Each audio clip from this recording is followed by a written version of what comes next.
Okay, so welcome to Black Belt Interviews with me, Master David Hodson, and I'm very pleased and excited to say that Master Paul McPhail VIII degree from ITF New Zealand is joining me today. Welcome, sir. Thank you so much for joining me. Thank you very much. Good morning. Good evening.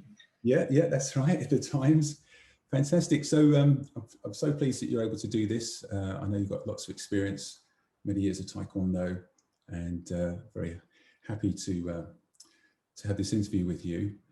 What we'd like to do, if that's possible, to go through and find out your history and your beginning through to your training and instructing and the ITF and any knowledge you have to share, and of course any experiences with General Choi and anything to do with the philosophy behind Taekwondo, something we call the Do. Sure. So if we could just start, actually, sir, if we can find out how you began and where it all started. Sure. Well, unfortunately, nothing very original. In fact, I think 99% of the people that started a martial art in the 70s can attribute it to two words, and that's Bruce Lee. So I'm the same as all the others, where we were kids and we were mesmerized by the big screen, and we wanted to be like Bruce Lee. So I think at that time that was the magic that caught us, and many of us are still, in that same kind of era of coming through the Bruce Lee martial arts days. And of course, in those days, you couldn't go home and watch a replay or a video or anything. You had to just try and go to the movie and watch and remember as much of it as you can, and then come home and try and reenact what you remembered. So yeah, it was very exciting times. Wonderful. Was there one movie that particularly shone out, or is it just the fact that this person was on films and doing so many things? Yeah, I think it was just what we were all into. The first movie I actually saw was called Black Belt Jones, which was Jim Kelly, who starred with Bruce Lee in Enter the Dragon. Sure. So that was actually the movie that did it for me. And then brilliant. I think after that we went and watched Enter the Dragon or whatever. And there was myself and another friend in particular who just decided this was for us. And at that stage we were just 11, just 12 years old. And my parents wouldn't let me join a martial arts club until I went to high school. So we spent about a year kicking around in the backyard, jumping over boxes, trying to break things, until my parents said, okay, you can now join a martial arts club. And I had a friend who had just started at a Taekwondo club, and I went along with him. So again, a familiar story. It's a bit of luck. It could have been any martial arts club, but at the time it happened to be a Taekwondo club. So that was the start, and an ITF club. So that was, well, there was no WT at that time in New Zealand. So that was the start of my Taekwondo journey, just January 1975. 1975, wow. Wonderful. And so there wasn't many martial arts schools around, was there? Or it just happened, like you say? Yeah, I think there was a pretty solid karate group, Chidokan Karate. We knew the guy because they used to hold outdoor clinics. They used to call them. We'd see them around. I think there was probably some others, but not very many. You know, there might have been. I'm sure there would have been some judo and aikido and stuff, but we knew the karate guys, and my cousin was in that club actually. So occasionally I'll go up and watch their trainings. And so yeah, it was almost Taekwondo versus karate back then in the early days, because that's pretty much all there was. Yeah, absolutely. And so it fulfilled what you was looking for, I guess, when you've been watching the films, and obviously Taekwondo, flying kicks and dynamic moves. So that fitted pretty well with what you was looking for, I guess. Yeah, we were just having fun, to be honest. We would just so look forward to the weekends where I would go to my friend's house or he would come to mine, and we'd just stack up cardboard boxes and see how high we could jump over these boxes, and kicking pads and setting up bags. And we just had home gyms set up. And just as kids, that's how we played for years and years and years. And in those days also, we just just spent hours and hours trying to perfect the side kick or the turning kick or whatever it was, because that was our goal, was to have fantastic kicks. So we just spent many, many hours just trying to get better or get more flexible or jump higher. Yeah, that consumed our minds 100% of the time right through those years. A great influence on someone of that age, I guess, growing up. Yeah, I think so. Yeah, it was. Yeah, I think I didn't realize until later that because my father was the first president of our organization, just because he was an accountant and a businessman, and we asked him to be the first president. And I came across a letter he wrote years later saying the reason he accepted it, because he was a busy guy at that time, is because he saw how much Taekwondo had turned me around, because I was getting into a bit of trouble. Right. And those like 11 and 12, I was, getting into a bit of strife. So he realized, I didn't realize at the time, but it did, straighten me out onto a straighter path, which was good. Brilliant. So he was able to obviously facilitate the order and administration of everything, help the school to grow and organisation of it. Yeah, he just did that for 1 year. When we first formed our national body, it was after we had met General Choi in Brisbane, and he said, go home and form a national organisation, because we didn't have one at that time. So although the club that I was in had been running since 1970, it was 10 years and nothing had ever been done about forming a proper structure. So we met General Choi in that seminar in Australia, and he said, go home and form a national body, which we did in 1981. And we, the committee decided that my dad would be a good first president just for 1 year to steer us in the right direction, which he did. And then he stepped down after that, and we sort of took over by ourselves after that point. Yeah, absolutely. How was training back then compared to now? Was the physical side of training? Yeah, it was, well, in the 70s, it was very basic.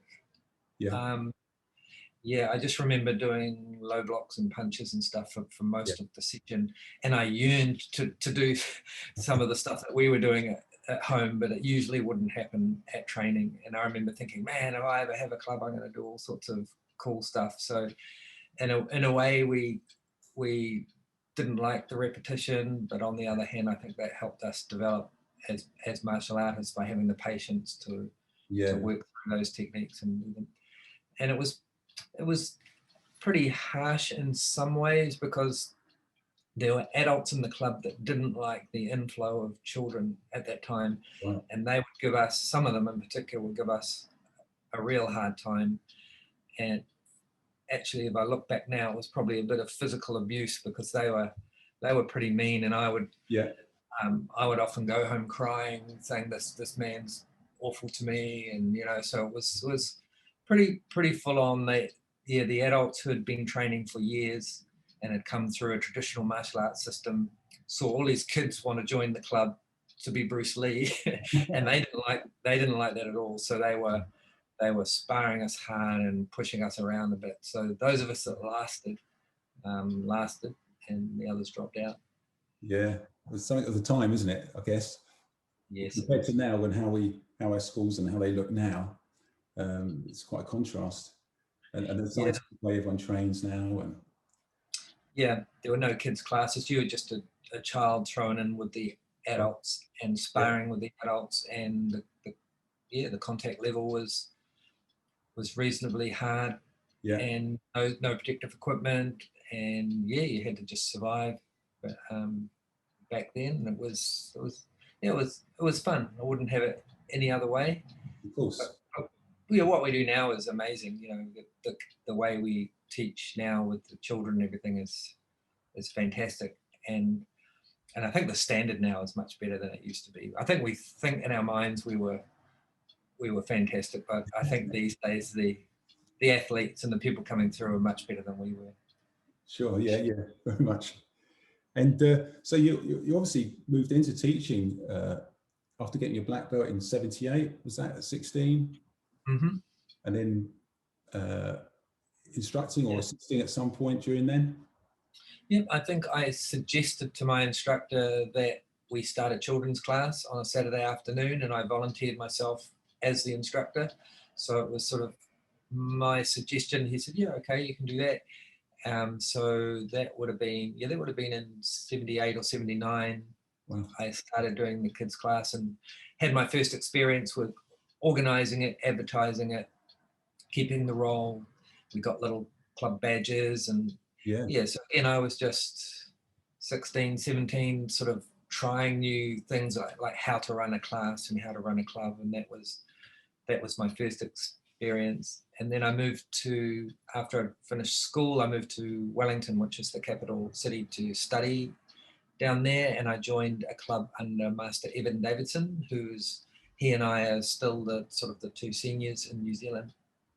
And that's where my sort of learning shot up, because I discovered ways he was teaching and things he was doing in his clubs was just mind-blowing at that time. So that was a whole new learning curve, 5 years of being his assistant instructor before I eventually went professional in 1985. Yeah, so pretty forward thinking from the beginning of your teaching, really, sir, getting fresh ideas, creative. Yeah, I think, yeah, it was, yeah, when I moved to Wellington, I thought, right, where am I going to go? What's best for me? So I visited all the clubs in Wellington. And at that stage, there would have been 5 or 6 clubs, all very different, all doing different things. And as soon as I saw Evan Davidson's classes, now he was a 2nd degree black belt, then maybe just got his 3rd degree. And I was a 1st degree, right? Yeah. I didn't get my 2nd degree till 81. So, gosh, but he was famous because in New Zealand at those days, there was a magazine that we all bought and we subscribed to it in the club called South Pacific Martial Arts. And he was a feature writer in that magazine. So I knew his photos, and actually he was at my very first grading, and he did a demo at my first grading in 1975. So he was like one of my sort of heroes and famous within New Zealand. Yeah. So when I rocked up to his club, that was a big deal, you know, and then eventually became his assistant. So that was pretty cool. Yeah, wonderful. I mean, there can be a theme like that, isn't there? Where you train and then you meet someone else that's maybe doing other things, and then it sparks the interest and the motivation and the learning. Yeah, I just wish, I look back now and it's not a regret, but I think the only thing I would have done differently is right at that time, 1985, rather than start my own club right then, it would have been the best thing to travel at that stage, spend a year or 2, go overseas, find out who the best instructors were and train with them in their clubs or in their squads or whatever, because at that time you had some amazing instructors around the world just developing what was happening in those countries in that time, like in Netherlands and, you know, and all the different places. That would have been an incredible career move, if you like, for me to do that at that time. Yeah. And that's partly the reason why I started TKD coaching, because I wish I had that access to people at that time. I could have learned so much, and now we have the technology where people can have access to these amazing instructors, you know, and it's ridiculous not to use that technology to see how these people train and teach. Yeah, absolutely. Yeah. Wonderful. And is that how it started for you somewhat? Is that kind of thinking back to when you were traveling around so forth, and what you could have done, as you say, TKD? Yeah, very much. Yeah, I've always felt whenever I've been to a seminar overseas or just been in a good class here, I'm thinking this is just wasted. It's amazing. Why aren't we capturing this? Yeah. Even if we just capture some of it, it's such cool stuff. And we've got such amazing instructors in the ITF. Yeah, let's try and capture some of it and record it and have it for the future. Yeah, absolutely. And it's a wonderful resource to have access to, just as you say, as an instructor. Yeah, and I love that. I love that sort of stuff. Like I've got lots and lots of photo albums, and I keep old stuff, lots of old stuff that I like that history side of things. Yeah, yeah. And so TKD coaching was just an extension of that, really. It was just like keeping things for the future that we can look back on and enjoy and not lose. Yeah, no, absolutely. And having the General Choi IICs, a number of them on there is, and all the IICs, of course, but particularly the General Choi ones for people to see and get a feel of actually being there. Yeah, yeah. And at the time, when you did an IIC or General Choi, it wasn't the most enjoyable week of your life, to be honest. It was pretty tough, and there were long days, and he would just do a lot of repetition of the same thing. Yeah. And I remember after the first one, I remember thinking, oh, I don't think I got that much out of it. But it's not until you go back and you did the second one, you thought, man, okay, that's all starting to fall into place for me now. I can remember bits and I know what he meant when he said such and such back then. And there was actually a lot of information he'd give out. A lot of it was almost word for word from the book, the books that he'd written. And yeah, the more you did, the more you came to appreciate his teachings and his knowledge. Yeah, absolutely. 100%. And so yeah, I did notice on the video actually you've got a seminar from 1998 where you even showed the meeting at the airport and how it and the start of the seminar. And having watched that, that resonated with me because I was in Leicester in the UK in 1998 when I met General Choi for the first time, and we did a 2.5-day seminar. So that was really nice to see that and see how that was the same time as I was. That was August. So when was the one in New Zealand? I don't know if you remember. Oh, it would have been after that, I think. Would have been like September, October or something like that. Okay, sure. Yeah. You're testing me there. I'm not sure of the month, like 30 years ago. But in the opening, after everyone's bowed in, he says a little speech beforehand. And is he addressing you in that, sir, about knowing the book word for word, pretty much? Yeah, how can I put it? He asked me on the previous visit to New Zealand, I want you to look through the book and find any mistakes and come back to me with your recommendations in the pattern section. Yeah. So, yeah, I took that on as a bit of a project, a bit of a challenge, and ended up going through, the movements and so on, suggesting new photos were needed here and there and corrections to the wording and so on. So I would write to him and he would write back to me, and we would do it through, in those days, just through the mail. Yeah. And then we ended up meeting in Canada at a seminar, and we did a photo shoot with him, myself and Fabian Nunez, Grand Master Seraph, and a few others did some photo shoots. Yeah. And I presented my recommendations to him. It was so funny because I had this list and I knew I had to be careful. Sure. And I knew I had to be, not go over the top. It was just the most important glaring errors I thought we needed to correct. And he just read through the list and he had a pen in his hand and he'd read some of them and he'd just put a line through it. He would just say, cross it out. Without any explanation, he just would not accept some of them. For example, I really pushed for, can we please have some definitions for slow motion, fast motion, continuous motion, connected motion. We need something in writing because there's nothing in the book. And the line just went right through it. Boom, no. He just would not entertain that at all. So yeah, very non-negotiable on some things. And anyway, we discussed some of those changes. And at that time, we actually, in New Zealand, got the contract for printing the book. Not the last one, it was the previous to 99 version. So we had all the film and plates and everything here in New Zealand. So when he approved the changes, we went back into the typesetting for that here in New Zealand, stripped in the film, checked it all, and then we sent it off to Canada because the last printing was done in Canada by Choi Hong Hi. So yeah, we did the last 1999 edition edits to that book and sent the film work off to Canada to be printed. So yeah, it was quite historical then because we didn't know it would be the last changes, the last edition that he would do. Wow.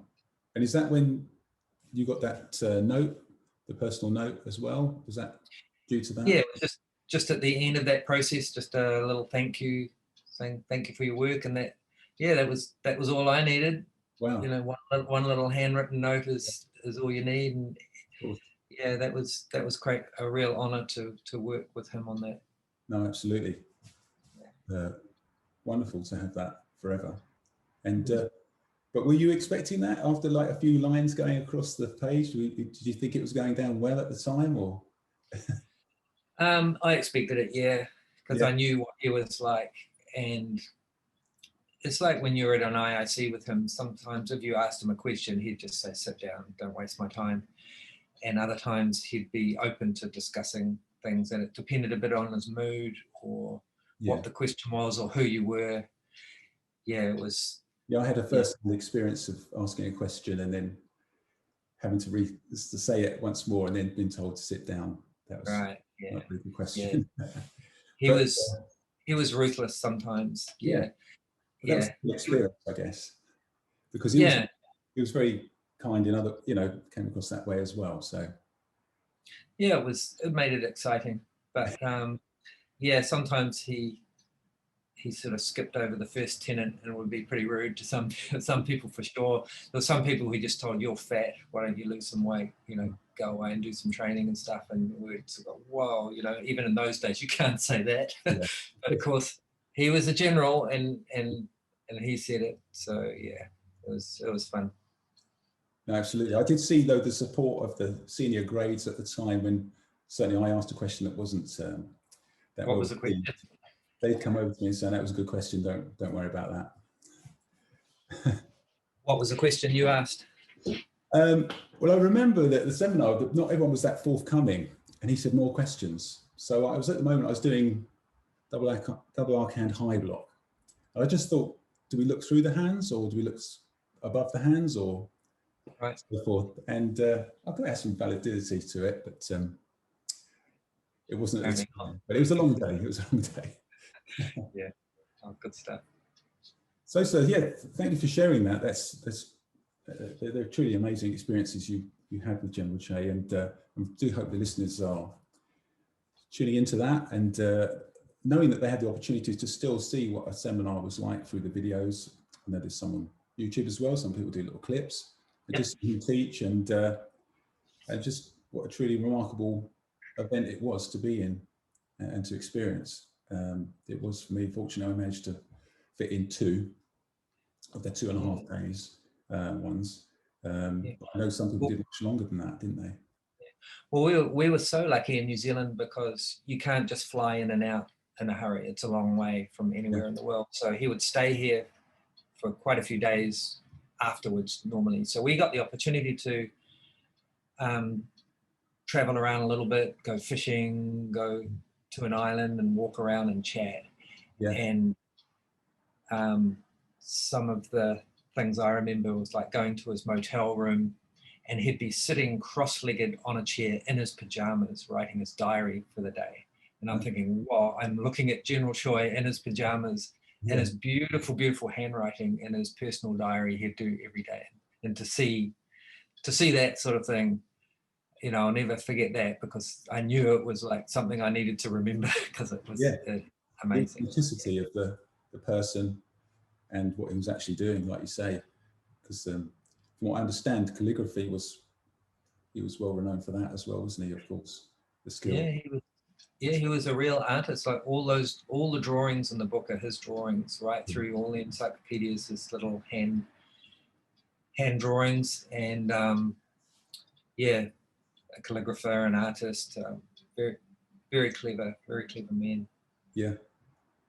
So where were you, sir, when obviously the news came that he was obviously unwell to begin with, and obviously sadly passing as well? Well, I was on my driveway. I remember exactly when I heard the news, just getting into the car to take the kids to school or whatever it was. And we were just a few days out from going to the Seraph World Camp in Colorado in the Rocky Mountains. So it was just as the news broke, we headed overseas. So yeah, in those days, the internet was bulletin boards, right? So people would join bulletin boards like the ITF bulletin board or whatever. And it just got crazy because it was a new social media, I saw the early days of a social media type thing where people's rumors started to go around about what had happened to General Choi, who's going to take over, is this true?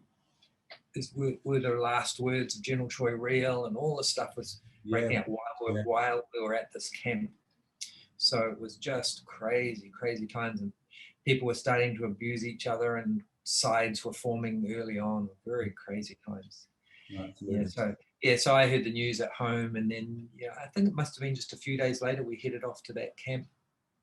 Wow. Yeah. And so Grand Master Sheriff was there. Was he active in that camp? Yeah. Yes, he was at Grand Master Senior Grand Master Seraph was there, Grand Master Rene Seraph, and so there was all this discussion about like, would General Choi's son take over? Because at that stage his son had already been expelled from the ITF, so he was already gone and doing his own thing. The whole North Korea Chang-on thing was starting to happen, I think. Yeah. So that might have been before that, but yeah, it was amazing because unfortunately, General Choi was amazing in many ways, but one thing he didn't do very well was think ahead and plan properly and have a succession plan. Yeah. Although the Constitution said very clearly what should happen, that didn't happen. Yeah. And unfortunately, it causes the big splits that we know that are still in existence till today. Yeah, absolutely. But there's more Taekwondo being spread around now, I guess, than ever, and people are enjoying it, and people are watching each other's social media and engaging in that, and there's some good feelings developing and growing throughout the world, I believe. Yeah, I think so too. I think that gradually the newer generation is starting to come through with their ideas, who are less paranoid about politics and stupid stuff, and they just want to enjoy Taekwondo as martial artists. And I mean, that's going to take years to filter up or filter through, I think, but eventually, hopefully, it will become more decentralized and less reliant on a few people at the top, and we can just all enjoy training together somehow. I don't know how that's going to happen, but hopefully that'll be the case. No, absolutely. And that somewhat leads us on to another part of the interview. I'd like to see if you have anything to share on the matter. As I said, I've got this role to be chairman of the Dojo. I've got my own thoughts about that, and I've researched, and I've used I found General Choi's moral guidebook, and it's got the maxims and sayings in there from ancient leaders thousands of years ago, which he says is part of the philosophy and spiritual training that Taekwondo has. And so I'm looking at the moral culture in the encyclopedia, just taking all that in and coming up with ways to sort of help our own students and anyone else that likes to know about that. I don't know if you have any thoughts on that. Obviously, it's a very personal thing. I did remember Grandmaster Tran, when I met him at a seminar, started to work extensively with that. I attended a convention in Spain, 2007, I think it was, and Master Tran's daughter, Juliet Tran, and Professor Goutenay ran a seminar on the Do for us for, I think, I can't remember, it was 1 or 2 days of that course. Yeah. And they spent the whole seminar on one of the tenets, and so they just chose one of them. Yeah. I think it might have been integrity. And I remember thinking, how can you spend a whole day on one word? That's impossible. Yeah. But it was amazing. And it was all about how can we put across these concepts to our students? Yeah. What do they actually mean? And they use anecdotes to illustrate different, stories and points that they wanted to illustrate. And it was so enlightening. It made me realize, man, I don't know anything about this stuff. There's so much to learn. Yeah. So I think for me, it's in a practical sense, it's about giving instructors some tools where you can put across the philosophy to your students in bite-sized bits. It's not going to be too much to turn them off. Yeah, and just constantly drip feeding the ideas of the philosophy to our students and reminding them that there's a moral code that accompanies the art. And General Choi was very clever because he created a martial art with his culture and his history sprinkled into it, and the moral culture sprinkled in it, which makes it very, very special and something more than just a sport. So it's our job to try and carry that on as best we can. Yeah. I don't think we need to know everything. We just need to know enough to be able to pass on to the students. Absolutely. Yeah.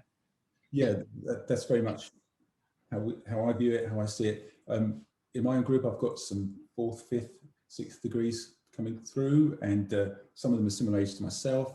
So physically, we're not as we were, as we'd like to think, but it opens up the opportunity to look a little bit further within your own training, and what it all means to you, and that's where I think certainly these individuals are looking a bit further into it. We're making it part of their progression in senior grades to be able to write something about the Do or the moral side. So right, cool. Yeah, and they're welcome receiving it. I mean, but I think, as you say, it's not necessary to sort of impart that on people. It's more something like they discover, I guess, through their own experience. Yeah, I mean, the most important thing is to try and lead by example, isn't it? And be a good person. So, you could teach this stuff and then be a real a rat bag behind the scenes, and your students would see that. And if we're genuinely good people and we have integrity in the tenets, then that is the main thing, I think, to lead by example. And then your students pick up on that. I think your students in your club essentially become somewhat like you, or they're attracted to you as an instructor. So you get similar types of personalities. Eventually end up staying in your club, I think. So that's a way of spreading the dough, is by not necessarily talking too much about it. It's just by doing it in your everyday life and trying to be an honest, good person. And gosh, if we can all do that, that would help to spread the dough for sure. Yeah, no, absolutely. And when we obviously recite the Taekwondo oath, it has there about a peaceful world as well, like you say. The knock-on effect maybe does have some significance if we can embrace that. So thanks, sir. And I wondered if you had any sort of advice from your experience as an instructor. You mentioned one thing is obviously widen your array of influences by looking around and seeing what other people are doing. Is there any other things that you often say to instructors? I think, well, just to instructors, I think, well, not to everyone really, I think you've got to find what your niche is, or what your thing is for Taekwondo, if you're going to stay in it for a long time, because you find out what you're good at or what you love, and do that. And that's what I've managed to do over the years, and that's changed too. It doesn't always have to stay the same, but I've found what I want to do, where I can make a difference, or what I enjoy doing, and I've got into it heavily, and done that thing. And that might be umpiring, it might be competing, it might be developing instructors' materials, or the Do materials, or whatever it is. And there's a place there's a place for everybody, and there's so much, it's such a big topic, and there's so many ways people can contribute and help. Yeah. And if you are, if you feel valued and you're contributing something and you're enjoying it, then you'll keep doing it, because that's what it's all about, is finding your place in Taekwondo. So I think everyone's got a place more than just standing in the class and training. Even if it's within your club or within your peer group or within your organization or whatever it is, there's ways that you can find that fulfillment, and then you'll be a long-term Taekwondo practitioner and not get bored. Yeah. That's great. That's very wise words, and that's what I'm hoping everyone will be able to hear when they hear this interview, and pick up on and take these snippets away with them for their own training, their own understanding and development, that they can find their own place within a, you know. Because some people don't think about it. They think, oh, what am I getting out of this? So they haven't searched yet for what is it they love? What do they want to do? Where can they go with this? And there are so many different directions. As I say, you just got to do a bit of work to discover what that is. And most instructors would love a student to come up and say, hey, sir, I'd really like to develop a such and such in the club. Maybe it's the social side or whatever. There's so much scope for doing things if people want to be involved. So yeah, that's what I encourage students to do. Yeah, and instructors should have the eyes and ears to see those people in their classes and clubs that could contribute. Yeah, and then instructors need, they could also do the same with their organization. Think, well, what can I do, rather than just complain about it or do nothing and wait for everybody else to do. What can I do to make this better? Yeah. Even if it's just a small thing that I can contribute. Or because it's always the 80-20 rule, isn't it? Where 20% of the people do 80% of the work. Yeah. So we could shift that a little bit and get some people more involved. That would be good. But that also involves the 20% being open to the others doing something too. So it's a two-way thing for sure. Yeah, very much. And how about the kind of things that you point out to students on occasion, that, like you say, the longevity that you've had and having. Yeah. Are there any pointers for that you? Yeah, I think the main thing I tell students is to turn up, and even if you don't feel overly enthused about turning up, just turn up, because it's that making it a part of your life that you don't need to think about. Something that you do over time will have a big effect on your life, and you'll look back and think, man, I'm glad I stuck at that, because at the time I was bored or I had other things to do, but I'm really pleased I did that. And I think most of us feel that, like, if I'd stopped for whatever reason, it would have been a real shame. So for students, it's, turn up. Who's the best student for me? The ones that are on the floor every night, and they're always there, regardless, or unless they've got COVID symptoms, they stay at home. But otherwise they're turning up on the floor training. For me, that's everything. But much more important than how good they are or what medals they've won or whatever's going, or what rank they are. Consistency is the key. And I even tell the kids that, even if they don't feel like coming, just come, because one day you'll look back and you'll think, wow, I'm so pleased I did stick at it, because it's such an amazing, important part of my life now. And if I had stopped, it would have been all over. Yeah, totally. And funny you mentioned COVID. Here in the UK, we're all still on lockdown, so all our classes on Zoom. We've managed to embrace that technology. I didn't know anything about Zoom until now. And the service that Taekwondo has for the community, with the children, some of them are obviously don't have brothers and sisters. Their only outlet to their friends is Taekwondo. And we're seeing a big effect on that positively. And they're training really well, So how long since you've been in your dojo teaching? Myself, I've got a full-time dojo now. I've been teaching since 19. I mean, with COVID, with the lockdown. Probably, yeah. With COVID, the second lockdown came in start of January. Pardon me, no, it started at Christmas, didn't it? Just at the end of Christmas. We had Christmas Boxing Day, and now we're still in till could be April, March. We're going to find out on Monday, but okay. Yeah. So are there many clubs that aren't surviving and have had to stop? Possibly. My ones are okay. We're all online. We're all working that way together. I haven't heard of any that are not surviving, but I'm sure there are. Yeah, we're part of a bigger network as well with some other martial arts schools that we network with. And I'd say everyone's fortunately going onto the technology and, you know, staying in touch with them, communicating with them regularly. Yeah, that's great. Yeah, people probably don't want to hear it, but down here in New Zealand, we are pretty much operating normally with no restrictions at all, because we've managed to keep any community cases out.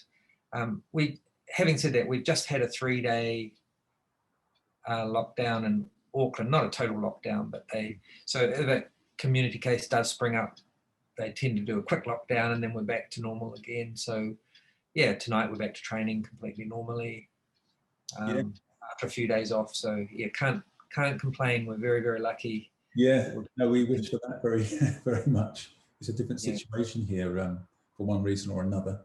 I think they're going to get to the bottom of it at some point, but you know, fortunately we have adapted, and as I say, we're seeing a lot of positivity from our parents and students, and this is where people value it so much. And when we came out of lockdown, we had a big intake as well. Yeah, we've had the same. Yeah, people just want to do something genuinely valuable to them. I think, you know, it's going to bring them genuine feelings of training, socializing.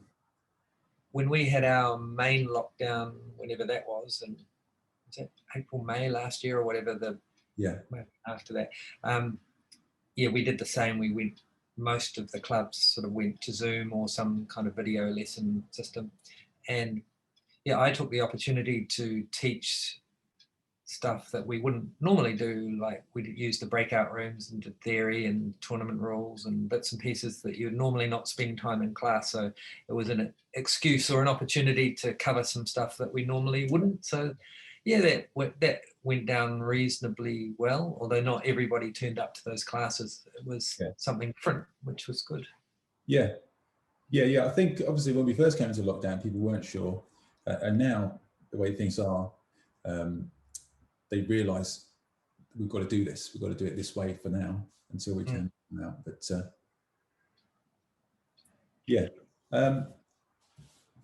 thank you so much, sir. It's been wonderful speaking to you. There's so many things that you've contributed to in this interview that I'm sure people will be listening to and enjoying just as much as I have. Is there any other aspects of Taekwondo that you're able to share with us? I mean, there was one other thing. Yeah, I mean, when you was training way back, were you a patterns person, sparring, or was it all together that you did, or was there any sort of leaning you had towards one area or another? I think I eventually became a patterns person. I mean, we liked doing everything when we were coming through. So I competed in sparring a little bit, in patterns always, and some special and power once that was introduced. I mean, 1978 was the first tournament that we ever had in New Zealand. So that was only sparring because we'd not even really heard of a pattern competition in those days. Right. And in the 80s, the other events were kind of introduced. So yeah, we all did a little bit of everything. But eventually I sort of settled into patterns being my thing, I suppose. But I was never a very good competitor at all. I don't really like competing. I got terribly nervous and didn't enjoy it but I'm not a competitive person really. So I was quite happy to step out of that. I think the last tournament I did was, it would have been late 80s, a black belt tournament or something. Okay. Oh, I got in the World Champs team, the New Zealand team. We were going to go to Malaysia to compete, and then that World Champs was cancelled. I don't know if you're aware of that, but there was a World Champs that was going to be in Malaysia. I think it was 1987, and we selected a team. We trained together as a team. We had our suits, our dobox, we had our team pattern, everything ready, and then they cancelled it like a few weeks out. Yeah. They said it was because of WTF interference or something was the reason they gave. I'm not too sure exactly what happened. So that was a cancelled World Championship. So I never got to compete for the New Zealand team, although I was picked. So I think after that I thought, competitions aren't really for me. I'll concentrate on other stuff, instructing and sort of side of things. But were you one of the earliest instructors of instructors, so to speak? You know, you had your early instructors there, and in 1985, you became a professional instructor, which must have been quite ahead of its time, somewhat. Yeah, I was the first one in New Zealand to be a professional instructor to try and go full time. So yeah, that was exciting, and it was a little bit of luck involved there because right at that time, the Karate Kid movie, the original one, hit the screen. So when I opened my club on the first night, I had over 100 members on the floor ready to go. So that was just like, couldn't have timed that better. So yeah, that was the start of my professional career. And for many years, we really struggled, you know, to earn. I remember we earned $9,000 a year for a number of years. I don't know why that number's stuck in my mind, but that was as much as I earned. You couldn't charge as much as overseas, I don't think, for martial arts classes here. So it was not a sort of a big ticket item.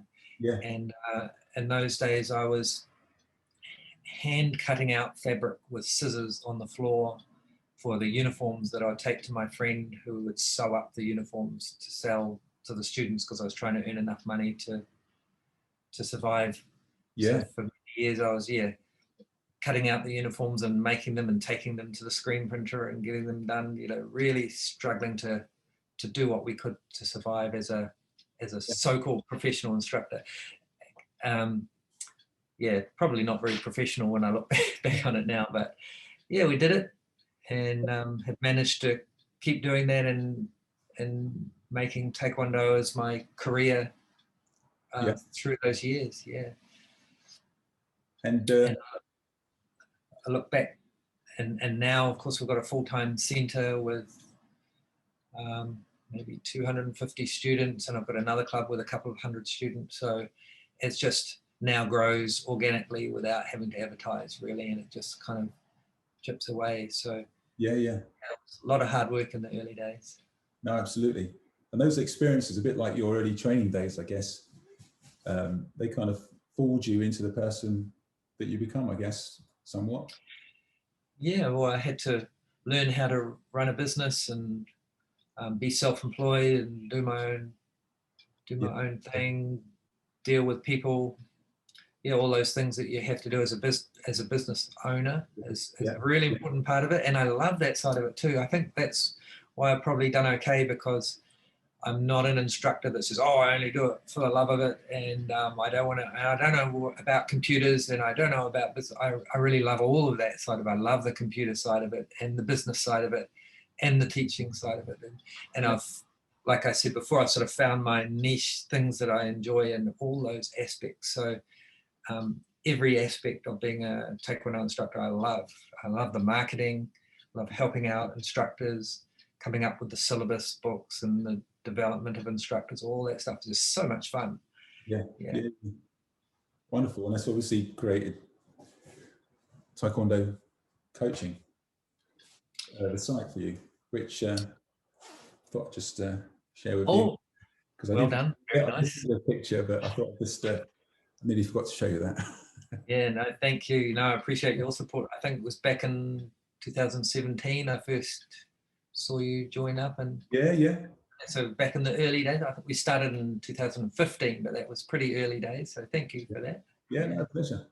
Wonderful. Yeah, it's a real passion project that started out as, yeah, like I say, just recording instructors, so we don't lose it. And then I thought, oh, maybe there's a way of turning into a sort of a part of my business, I guess. Yeah.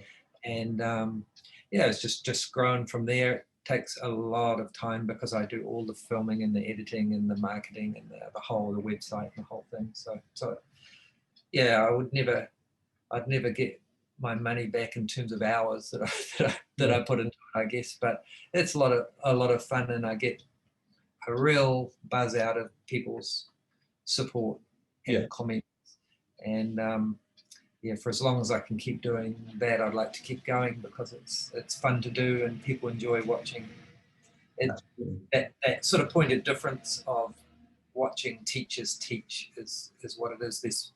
There's plenty of Taekwondo on YouTube that you can watch people doing stuff, but our videos have the instructors instructing, which is so interesting to see how people teach and what they teach. That's really the point of difference with the stuff that we're doing. Yeah, wonderful. A full body of work there for all instructors to have. There was something I was going to ask you actually, sir, if you've got a moment. Sure. Just remind myself. You did share something actually, I'm sure it's through the site or a post you gave us, about Jiche. I don't know if that's okay to ask you about that. You sure. did that once, didn't you? Not in a conventional way. And yes. Yep, it seemed like a good idea at the time when I was training up for my 6th degree, 5th or 6th? Oh, 5th degree, yeah, 4th to 5th. So General Choi was coming out with Grand Master Seraph to do, was it that same one we were talking about before, 98 maybe? Gosh, I can't remember, but anyway, what we did in those days, just as a side note, is we didn't like the way the gradings were normally done at IICs. They were very fast. There was not much to them. General Choi would say, yes, you've passed, and that would be the end of it. We thought, we're not going to have that in New Zealand. We're going to create a syllabus that requires people to do a whole lot of stuff. And through our help with Grand Master Seraph, who was on our side, he convinced General Choi that we were allowed to do all this stuff. And the poor man had to sit through hours of these gradings. Anyway, we came up with the syllabus, and one of the requirements was you could come up with your own special thing, whatever that may be. So I decided, okay, what's the coolest thing that I could think of that I was good at? And that was to do Chiche all the way forwards and then run it backwards, like running a film in reverse, and do every movement from the last one back to the first, which meant doing the kicks backwards, jumping backwards instead of forwards and everything. So I thought it seemed like a good idea. So I got to work, figured out the choreography and how I was going to do it, and then presented that at the grading. What I didn't realize at the time is with General Choi, you don't mess with his patterns. That's the worst thing you can do, so apparently. So I got to the end of the pattern and started going backwards through it.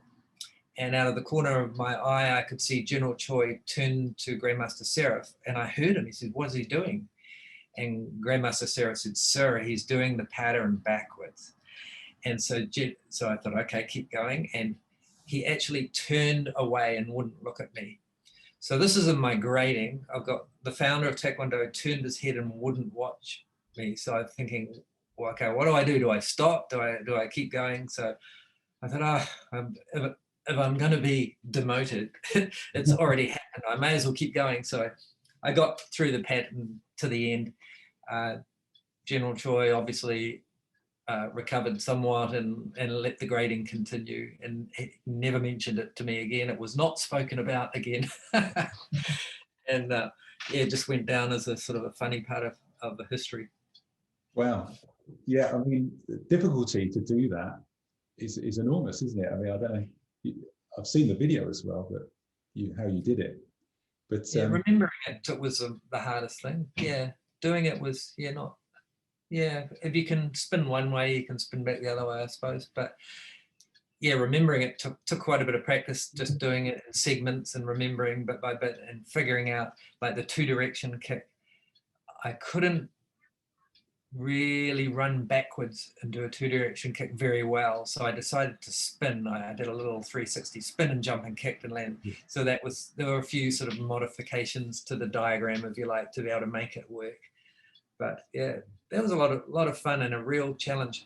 I remember thinking, I am crazy trying this, because normally when I get to the end of the pattern, I've had it. Like I don't know how people do one pattern after another these days, because one pattern normally like that, I can hardly stand at the end of it because I put so much energy into it.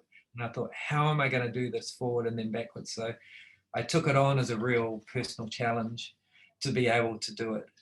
And so yeah, I feel proud of that, because that was something a bit special, and managed to get through that. So it was fun. Yeah, I know a few people have done the colour belt patterns backwards as a part of their class, but I don't know anyone doing Jiu-Jitsu just yet. But yeah, okay, yeah. Maybe they will after they listen to this. Yeah, they can watch the video and yeah, see how I did it. It was good fun. Okay, sir. It's been wonderful listening to you and conducting the interview together. I really appreciate the time, very much so, and I'm sure the listeners are as well. So, sir, I'd just like to say thank you so much. And welcome. My pleasure, Master. Thank you very much for the invitation. Good luck with your future interviews. Yeah, appreciate that. And all the very best. Thank you for joining us. Yeah, no, good luck with COVID, and let's hope we all get back to normal soon. Absolutely. Thank you, sir. Thank you. Bye. Thank you.